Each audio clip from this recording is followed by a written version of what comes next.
پاکستان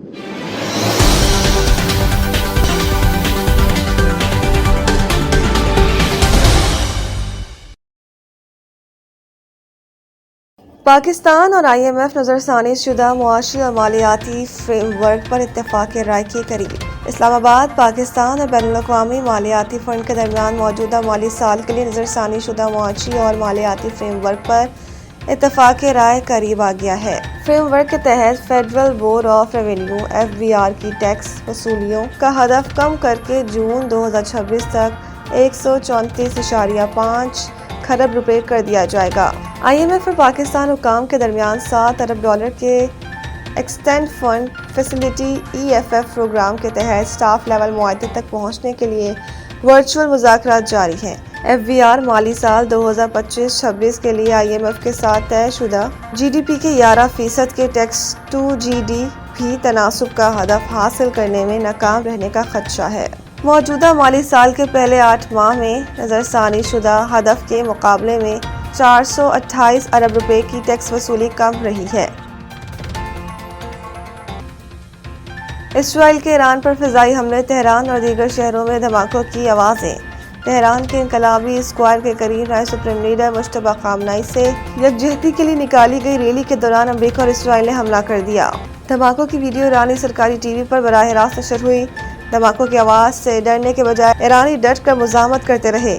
ایرانی شہریوں نے دھماکوں کی گونج میں مزید شدت کے ساتھ اپنے ملک کے جھنڈے لہرائے، امریکہ اور اسرائیل کے خلاف نعرے لگائے۔ دوسری جانب اسرائیل فضائیہ کی جانب سے کیے گئے ایران کے شہر اصفہان پر حملوں میں روسی قونصل خانے کی عمارت کو نقصان پہنچا، جس کی روسی وزارت خارجہ کے ترجمان ماریا زخاروا نے تصدیق بھی کی ہے۔ ترجمان کے مطابق رواں ہفتے کے آغاز میں اصفہان کے گورنر کے دفتر کے قریب ہونے والے حملے کے نتیجے میں روسی قونصل خانے کی عمارت کو نقصان پہنچا ہے۔ دھماکے سے قونصل خانے کے دفتر اور رہائشی اپارٹمنٹس کی کھڑکیوں کے شیشے ٹوٹ گئے۔ اس کے علاوہ اسرائیلی فوج نے اپنے تازہ بیان میں کہا ہے کہ اس نے لبنان کے دارالحکومت بیروت پر نئی فضائی کارروائی کی ہے۔ یہ حملے جنوبی بیروت میں ایران کی حمایت یافتہ تنظیم حزب اللہ کے انفراسٹرکچر کو نشانہ بنانے کے لیے کیے گئے ہیں۔ عمران خان کی ہسپتال منتقلی درخواست پر اعتراضات دور کرنے کے لیے مہلت کی استدعا منظور۔ کیس کی سماعت جسٹس انعام امین منہاس نے کی۔ عدالت نے رجسٹرار آفس کو ہدایت کرتے ہوئے کہا کہ حکم دیا کہ کتنے کیسز اس طرح کے زیر التوا ہیں رپورٹ فراہم کریں۔ درخواست گزار ڈاکٹر عظمیٰ کے وکیل عدالت کے سامنے پیش ہوئے۔ انہوں نے کہا کہ رجسٹرار آفس نے کچھ اعتراضات لگائے، عدالت آئندہ ہفتے کیس لگا دے، ہم اعتراضات دور کر دیتے ہیں۔ جسٹس امین منہاس نے کہا کہ آپ کی جانب سے مختلف درخواستیں ایک ہی طرح کی دائر ہوئی ہیں، جس پر درخواست گزار کے وکیل عزیز بھنڈاری نے جواب دیا کہ اس پٹیشنر نے اور کوئی درخواست اس طرح کی دائر نہیں کی، جس کے بعد عدالت نے کیس کی سماعت ملتوی کر دی۔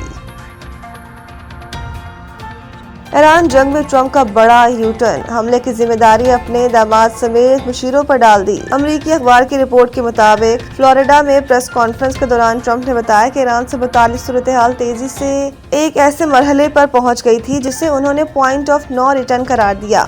ان کے مطابق مذاکرات کار سٹیو وٹکاف، مشیر جیرڈ کرشنر اور وزیر دفاع پیٹ ہیگسیت کے ساتھ مشاورت کے بعد انہیں یقین ہو گیا تھا کہ ایران امریکہ پر حملے کی تیاری کر رہا ہے۔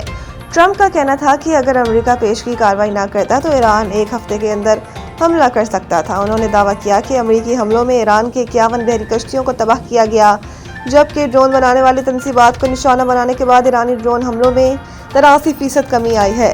امریکی صدر نے مزید کہا کہ امریکہ کے پاس ایسے کم لاگت دفاعی انٹرسیپٹرز موجود ہیں جو ایرانی ڈرون خطرات کا مؤثر جواب دے سکتے ہیں۔ ٹرمپ نے ایران کو خبردار کرتے ہوئے کہا کہ اگر تہران نے عالمی تیل کی ترسیل میں رکاوٹ ڈالنے یا بحر ہرمز بند کرنے کی کوشش کی تو امریکہ سخت فوجی رد عمل دے گا۔ انہوں نے یہ بھی عندیہ دیا کہ عالمی توانائی منڈی کو مستحکم رکھنے کے لیے بعض تیل سے متعلق پابندیوں میں نرمی پر غور کیا جا سکتا ہے۔ ایک اور بیان میں ٹرمپ نے کہا کہ ایران کے ساتھ جاری جنگ جلد ختم بھی ہو سکتی ہے، تاہم انہوں نے تہران کو مزید کشیدگی سے باز رہنے کی تنبیہ کی۔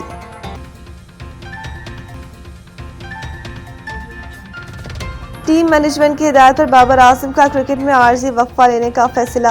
ذرائع کے مطابق قومی ٹیم کی مینجمنٹ نے بابر اعظم کو آرام کا مشورہ دیا تھا کہ 22 جاری نیشنل T20 کپ میں شرکت نہیں کریں گے۔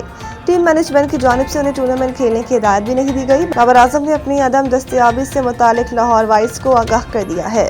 جو نیشنل ٹی20 کپ میں شریک ہیں۔ ذرائع کا کہنا ہے کہ بابر اعظم نے اس دوران اپنی بیٹنگ بہتر بنانے کے لیے انفرادی کوچز کے ساتھ نیٹس میں ٹریننگ شروع کر دی ہے۔ وہ آنے والی پاکستان سپر لیگ کو مد نظر رکھتے ہوئے تیاری کر رہے ہیں۔ رپورٹس کے مطابق بابر اعظم اپنی پرانی بیٹنگ ٹیکنیک کو دوبارہ مؤثر بنانے کے لیے خصوصی محنت کر رہے ہیں۔ واضح رہے کہ وہ پاکستان سپر لیگ میں پشاور زلمی کی جانب سے اوپننگ کرتے نظر آئیں گے۔